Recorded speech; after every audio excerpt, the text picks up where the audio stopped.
Welcome to Explained Easily.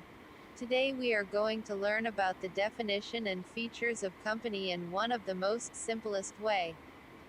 Section 2 subsection 20 of the Companies Act 2013 defines the term company as follows. Company means a company incorporated under this act or under any previous company law. Another really good and simple definition was of Professor Haney.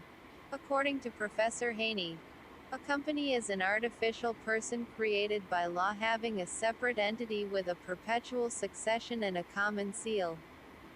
Well, the mnemonic for the features of company is companies. C stands for common seal. While a company is an artificial person and works through the agency of human beings, it has an official signature. This is affixed by the officers and employees of the company on all its documents. This official signature is the common seal. However, the Companies Amendment Act 2015 has made the common seal optional. According to this amendment, if a company does not have a common seal, then the authorization shall be done by 2 directors or 1 director and the company secretary, if the company has appointed a company secretary. O stands for ownership and management being separate. The shareholders, that is owners being scattered all over country, give right the directors to manage the affairs of the company. The directors are the representatives of the shareholders. Thus, ownership is separated from management. M stands for mode of winding up.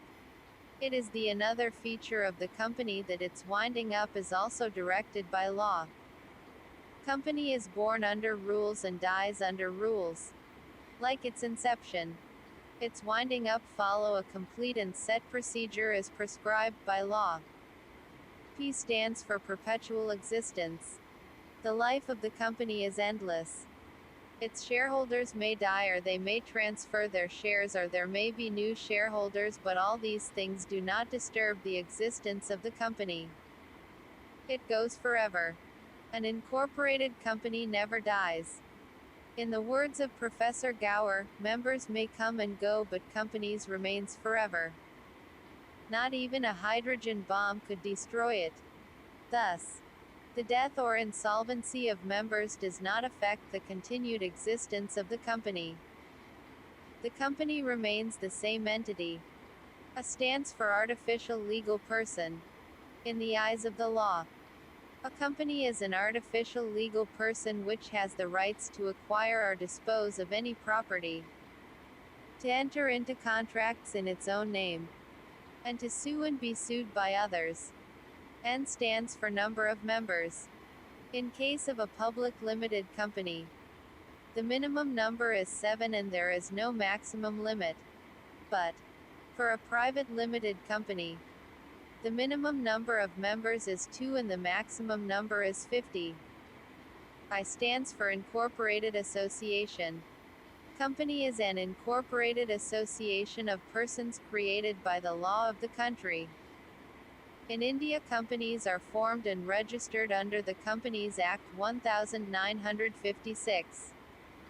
Incorporation of a company requires registration of formal documents with the Registrar of Companies.